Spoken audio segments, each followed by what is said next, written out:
네, 간만에 해볼까요? 시장에 돋보기 딱 떼고 밀착 분석하는 집중 조명 시작합니다.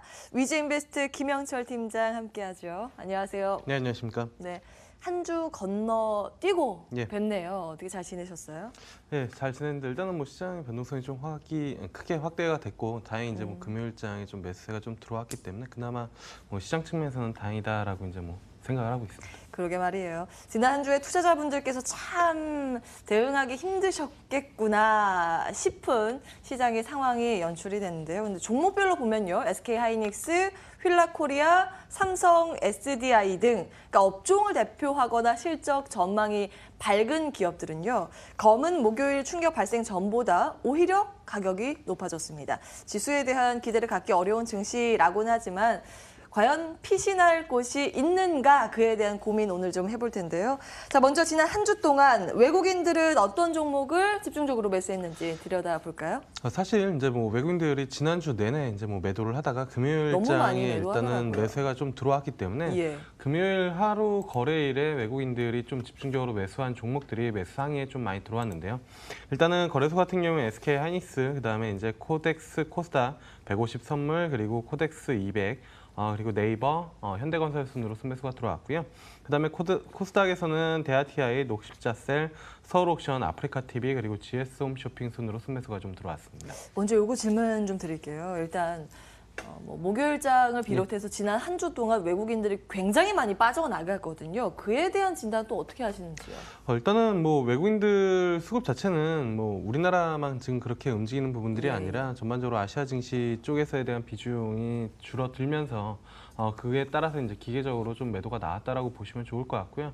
일단 다행히 금요일 시장에 외국인들이 수급 전환이 어느 정도 좀 보여줬고 그다음에 미국 시장도 일단은 좀 반등을 했기 때문에 변동성은 분명히 있겠지만 추가적인 하락보다는 어쨌든 반등 쪽에 무게를 싣고 시장을 좀 바라봐야 되지 않을까 이렇게 좀 판단을 하고 있습니다. 일단 수급 상황으로 봤을 때는 한숨은 좀 돌렸다 이런 평가셨는데요. 그러면 외국인들이 매수했던 종목들 한번 살펴보겠습니다. 여기 투자 아이디어를 얻어볼 수 있을까요? 일단 코스피 쪽에서는 지수 많이 봤네요. 어떤 종목 보셨어요? 네, 일단은 뭐 말씀드린 것처럼 금요일장에 시장을 반등시키면서 전반적으로 ETF 쪽으로 이제 뭐 기관이나 외국인들 매수가 좀 많이 들어왔는데 ETF를 제외하고 좀 볼만한 종목은 네이버가 되지 않을까 이렇게 좀 보고 있습니다. 네이버 일단은 분할 상장을 하면서 그 분할 기간 동안에 코스피 하락 여파에 이제 좀 비껴가는 그런 모습들을 좀 보여줬고 다행히 금요일 날 분할 재상장을 하면서 일단 상장 가격이 기준가가 14만 1,000원이었는데 14만 2,000원으로 마감을 했습니다. 근데 지금 이 시점에서 네이버를 좀 담아야 되느냐에 대한 부분들은 분명히 조금 고민이 있을 수 있는데요. 일단은 3분기 실적만 놓고보면은 컨센서스를 하회할 가능성이 좀 높습니다. 전반적으로 지금 컨센서스가 매출 한 1조 4천억 원, 영업이익 2,500억 원 정도가 되는데 영업이익 단에서 일단은 컨센서스를 좀 하회할 가능성이 좀 높다라고 이제 좀 보고 있고요. 그 다음에 이제 그 서비스 UI 좀 개편을 하면서 아무래도 이제 광고주들 같은 경우에는 좀 기다렸다가 광고를 집행을 해보자 그 개편된 서비스가 어느 정도 효과를 발휘하는지 이에 대한 그 대기 심리도 좀 있을 수 있고요. 그 다음에 이제 라인 핀테크 같은 경우에는 지속적인 성장이 좀 가능하지만 역시나 이제 비용적인 측면도 같이 증가가 되면서 이익을 급격하게 끌어올리기는 좀 어렵다라고 이제 좀 보고 있습니다. 하지만 지금 말씀드린 이렇게 세네 가지의 악재 좀 부정적인 요소에도 불구하고 사실 주가가 워낙 많이 좀 조정을 받았고요. 그 다음에 이제 뭐 분할 재상장하면서 거래도 어느 정도 좀 활발하게 될 수 있기 때문에 개인적으로는 주가는 바닥을 좀 통과하고 있다. 그래서 중장적인 관점에서는 충분히 분할 매수할 수 있는 그러한 가격대다 이렇게 좀 판단을 하고 있습니다. 그러니까 성장성보다는 기술적인 흐름에 초점을 맞추면서 네이버는 좀 당분간은 볼만한 종목이다라는 평가 주셨습니다. 아무래도 시장의 변동성이 높다 보니까 기술적인 부분도 많이 거론이 되고 있는 것 같아요. 그러면 코스닥 쪽에서는 어떤 종목 볼까요? 개별 종목이 많이 올라와 있네요. 예, 코스닥에서는 말씀드린 것처럼 보통 이제 시가총액 코스닥 시총 상위 종목들이 많이 들어왔는데 예. 일단은 지난 금요일 같은 경우에는 하루 거래일에 이제 외국인들이 좀 담은 종목들이 올라오다 보니까 생소한 종목들이 좀 올라왔는데요. 그 중에서 서울옥션은 좀 볼만하지 않을까 이렇게 좀 보고 있습니다. 일단은 이름 자체에서도 알 수 있듯이 미술품 경매를 하는 그런 기업인데 2017년부터 일단은 글로벌 그 미술 시장이 상당히 좀 성장을 하고 있다. 그러니까 회복세에 돌아오면서 다시 이제 성장기로 좀 돌아가는 그런 모습들을 좀 보여줬고 전년 동기 대비 2017년도에 이제 한 20% 글로벌리하게 이제 성장하는 그런 모습들을 좀 보여줬습니다. 그러한 와중에 일단은 서울 옥션 자체적으로 이 국내외 이제 경매 지역이랑 횟수 확장에 대한 모멘텀을 지속적으로 좀 높여갔다라고 볼 수가 있겠는데, 홍콩 쪽에 진출을 해서 이게 홍콩이 이제 그 세계 3대 미술 그 이제 품 경매 시장인데 이쪽에 이제 진출을 해서 점차적으로 거래 금액이랑 그다음에 이제 그 횟수를 늘려나가고 있는 그런 상황이고요.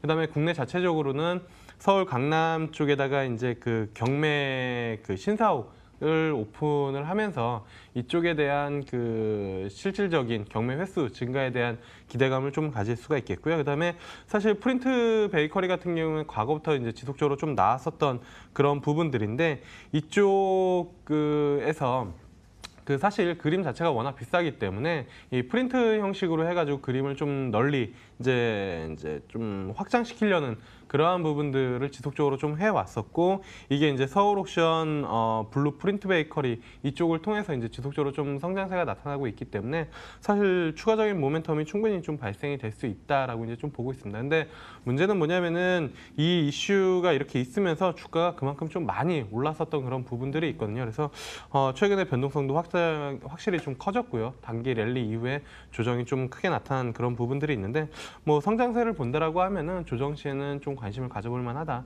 이렇게 좀 판단을 하고 있습니다. 네, 이것도 기술적인 부분은 좀 참고하셔야겠습니다. 전날 워낙 되돌림이 급하게 뛰었습니다. 12% 넘게 뛰었기 때문에 조정 시 매수 관점이라는 점 서울 옥션 말씀을 해주셨고요. 기관 수급 들여다보겠습니다. 한 주 동안 기관 수급은 어떻게 볼 수 있을까요? 일단은 기관 같은 경우에는 코스피에서는 삼성전기 그리고 삼성전자 그리고 셀트리온, 삼성 SDI, 코덱스 200 선물 인버스 순으로 순매수가 들어왔고요.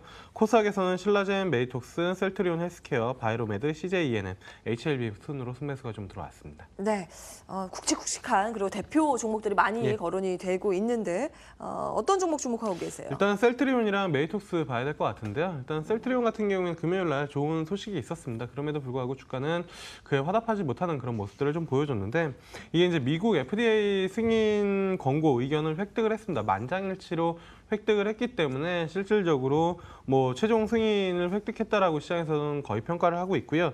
그 이유는 2001년부터 2010년까지 이 자문위원회에서 승인 권고를 획득한 제품 중에서는 88%는 실질적으로 그 최종 승인을 획득했기 때문에 시장에서는 상당히 좀 긍정적으로 평가할 만하다 이렇게 좀 보고 있습니다. 그래서 셀트리온은 크게 평가할 거 없고 사실 조정시마다 꾸준하게 분할 매수를 해야 되는 그런 종목이다 판단을 하고 있고요. 그 다음에 볼 종목은 이제 코스닥에서는 매듭속스인데요.